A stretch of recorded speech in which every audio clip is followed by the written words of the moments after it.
Bhagavad Gita 9.31 क्षिप्रं भवति धर्मात्मा शश्वच्छान्तिं निगच्छति कौन्तेय प्रतिजानीहि न मे भक्तः प्रणश्यति.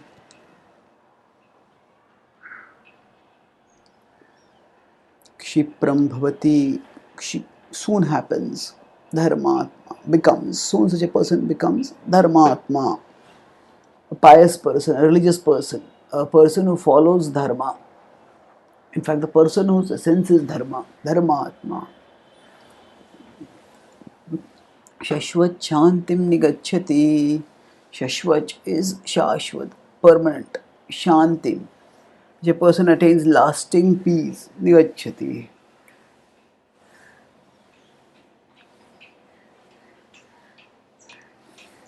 Kaunteya Pratijanihi. O son of Kunti, declare Pratijanihi. Name Bhaktah Pranashyati. That my devotee will never perish. It's the second half of this verse. Kaunteya Pratijanihi Name Bhaktah Pranashyati. This is a very important promise that devotees seek, meditate, take shelter when faced with various problems in life.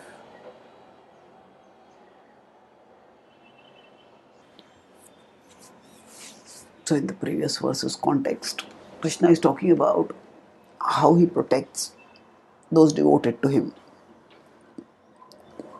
The previous verse stated that Apichet suduracharo bhajite mam ananyabhak sadhureva samantavyah samyak vyavasito hi saha.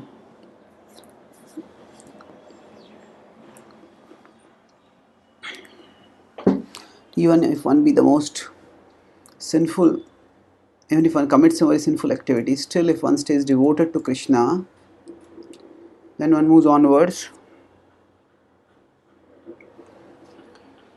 steadily in one's devotion.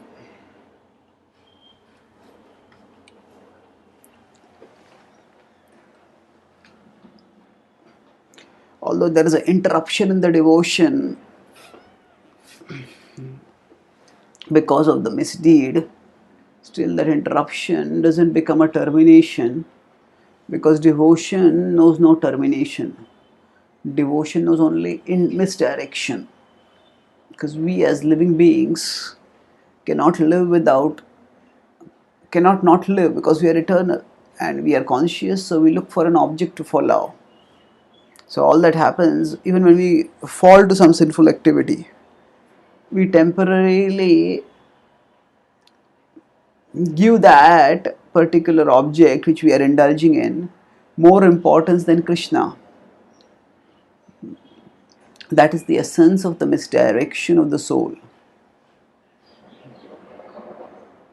And for this misdirection to be countered, the process of Bhakti Yoga itself offers adequate impetus for redirection. Because once one has got a higher taste, even if one goes for the lower taste, one cannot get pleasure in the lower taste. And in exasperation and frustration and misery, one will give up the lower taste and again turn towards Krishna. And having experienced the futility of the mind's fantasy, one will become now more determined in the practice of bhakti. And thus, one will be able to overcome the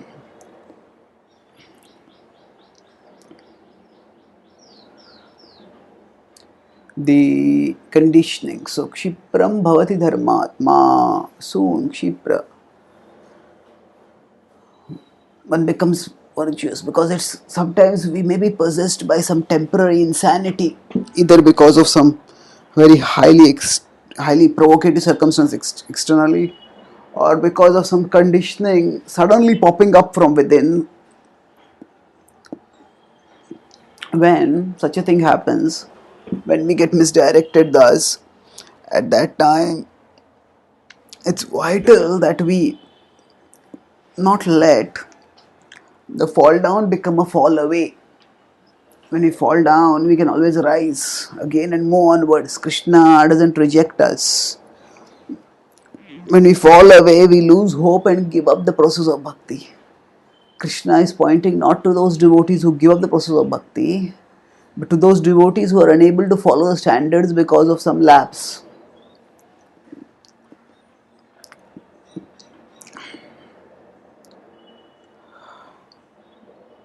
Now, that lapse will not only be ended, but the tendency to lapse will also be ended as one becomes purified. As Krishna indicates here by Kshipram Bhavati Dharmatma, which a person becomes pious. Shashvat Shantim Nigachati. That Shantim Nigachati. One becomes peaceful. So temptation and the fall thereof, all these cause great agitation to the mind. And in fact, if one is peaceful, then one is not likely to get tempted. Krishna has talked about this relationship between peace and temptation in 2.70 when he said Apuryamanamachala Pratishtham Samudramapah Pravishanti Yadvad Tadvat Kamayam Pravishanti Sarve Sashanti Mapnoti Nakamakami.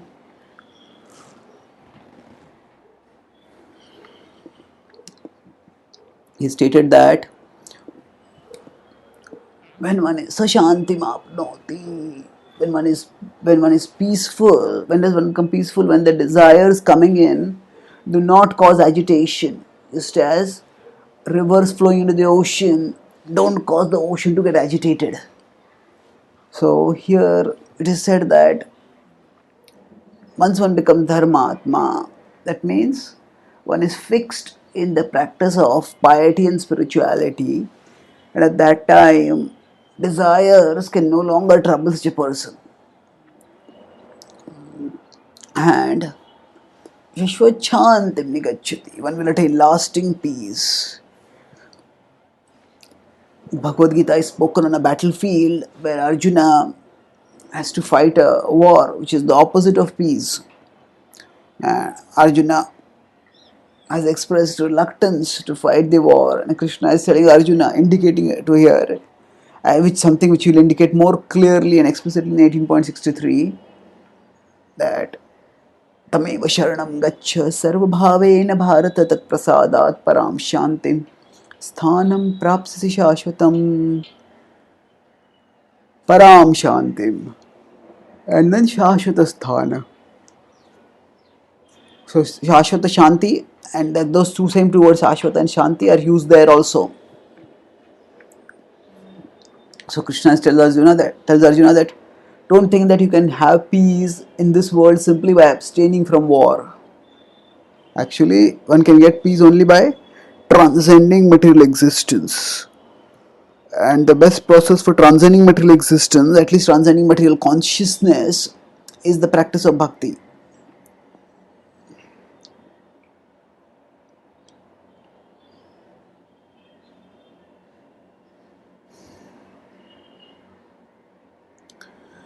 To the extent we become purified, to that extent we will become peaceful. And thus we will move onwards.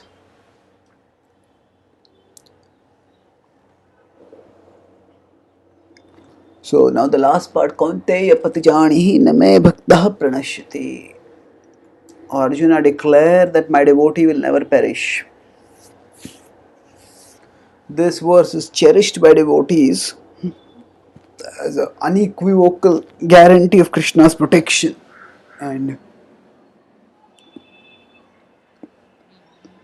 when we face difficulty, adversity, at that time, remembering Name Bhakta Pranashyati, my devotee will never perish. This can give us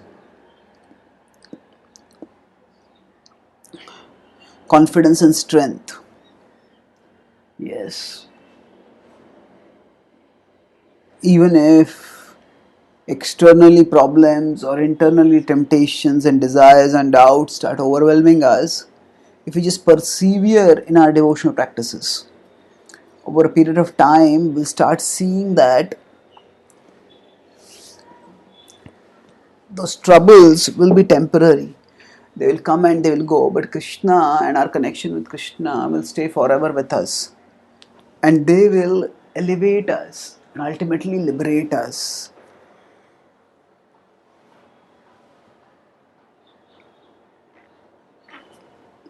So, for the soul and Krishna, a happily ever after is guaranteed.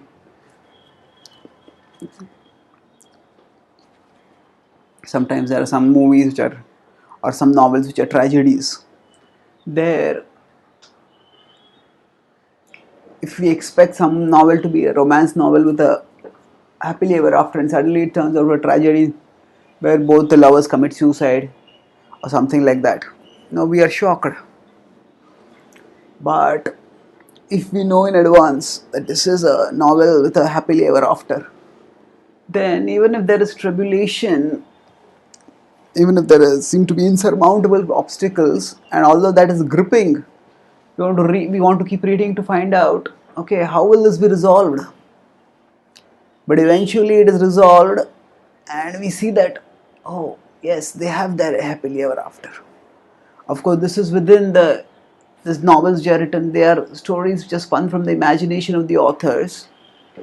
But in the real world, Krishna is ultimately in control. Maya adhyakshena prakriti suyate sacharacharam, he has said in 9.10.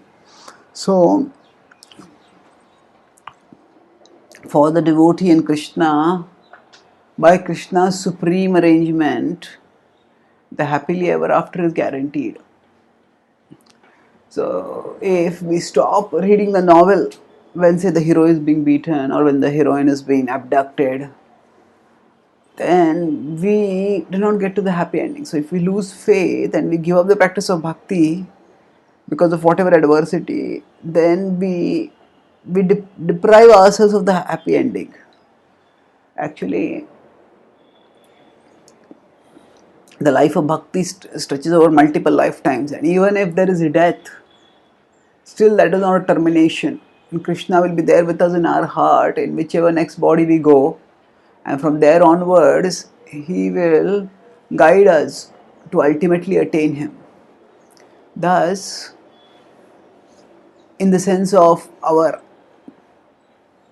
sublime eternal destiny, we will never perish, even if within some scenes in our multi-life drama, if we have some difficulty, some adversity, by meditating on this assurance of Krishna, knowing that life is going to have a happy ending and we are devoted to Krishna, we can continue on coping with life, dealing with life, and persevering in our devotion.